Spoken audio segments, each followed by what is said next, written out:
인스타에 릴스를 한 개 올렸다. 그 릴스는 건강을 위해 양념을 바꾼다는 내용이었다. 대부분의 욕은 뚱뚱한데 왜 안 먹을 생각을 안 하고 어떻게든 먹을 생각만 하려는 것이다. 그러면서 살을 빼기 위해서는 안 먹고 먹을 거면 양념도 안 하고 그냥 먹으라는 것이다. 그리고 거기에 운동을 빡세게 하라는 말들. 또 다른 내용으로는 결혼식 때도 못 뺐는데 지금 했어야 뺄 수 있냐고 못 뺄 거라고 했다. 뚱뚱하다는 이유로 욕을 먹었다. 건강을 위해 양념을 바꾸고 싶다고 했을 뿐인데 어떻게든 먹을 생각만 한다면서 나를 비난했다. 게다가 먹을 생각만 하는 거 보니 실패할 게 뻔히 보인다고 한다. 그러면서 듣기 싫은 말을 들어야 내가 변화할 거라는 이야기를 했다. 근데 그 사람들은 알까? 그거 다 내가 해서 실패한 건데. 나는 한약만 먹고 굶은 적도 있었고 주 6일 하루에 4시간씩 헬스장에서 PT 받으면서 운동한 적도 있었다. 심지어 닭가슴살 샐러드만 먹고 2달을 버틴 적도 있었다. 당고지도 해봤고 원푸드도 해봤다. 안 해본 다이어트가 없었다. 결과는 모두 다 실패였다. 30kg 정도 빠지다가 다시 원래대로 돌아왔다. 아니 다이어트 하기 전보다 더 쪘다. 그렇게 나는 지금의 몸까지 오게 됐다. 사실 내 다이어트의 실패 원인은 하나였다. 감량 후 찾아오는 폭식증. 그 무시무시한 것은 2-3개월간 한 내 노력을 한순간에 물거품으로 만들었다. 한번 터지면 자제할 수가 없었다. 힘들게 뺀 살을 일주일 만에 다시 되돌려놨다. 그렇게 반복되면서 나는 절망에 빠졌다. 그렇게 폭식과 다이어트를 반복하는 게 내 인생이었다. 사람들은 말한다. 다이어트를 하려면 안 먹고 운동해야 한다. 근데 어쩌지? 나는 그렇게 많이 해봤다. 근데 마지막에 폭식이란 녀석이 다 실패를 만들었다. 폭식증이 찾아오면 정신을 잃고 음식 먹는데 집착한다. 배는 부른데 밀어넣는다.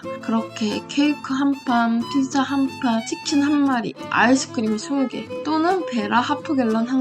이 모든 것을 한꺼번에 먹어본 적 있는가? 그리고 배가 아프면 토해서라도 이 음식들을 다 먹는다. 음식 맛을 즐기기보다는 밀어넣는 게 목적이다. 나도 내가 왜 그런지 모른다. 이러고 싶지 않은데 미칠 것 같았다. 그렇게 정신의학과를 찾았다. 거기서 내가 얻은 병은 ADHD와 그로 인한 우울증과 불안장애였다. 사실 내가 식욕 조절이 안 된 거는 어렸을 때부터였다. 2-3살부터 이미 나는 음식 조절을 못했다고 한다. 엄마가 한눈이라도 팔면 그새 어디서 음식을 하나씩 주워와서 먹고 있었다고 한다. 그리고 그걸 들은 선생님은 ADHD를 의심했고 검사를 받았다. 그렇게 나는 2020년 성인 ADHD를 진단받았다. 그리고 폭식증은 아마 ADHD로 인해 일어난 것 같다고 하셨다. 뇌에는 전두엽이라는 부분이 계획, 인내, 의지 등을 담당하는데 도파민이 부족하면 전두엽 기능이 약화된다고 한다. 그런데 ADHD는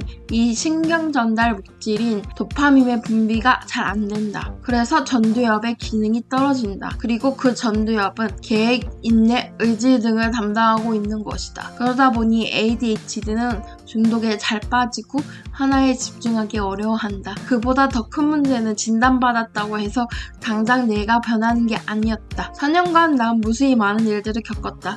나빠졌다가 좋아졌다가 반복했고 우울증과 불안장애를 먼저 치료하느라 ADHD 치료를 미루기도 했다. 본격적으로 ADHD 치료가 들어간 것은 2024년이었다. 남편을 만나 결혼을 하고 이사를 하면서 살던 곳이 아닌 새로운 지역으로 왔다. 거기서 만난 지금의 선생님.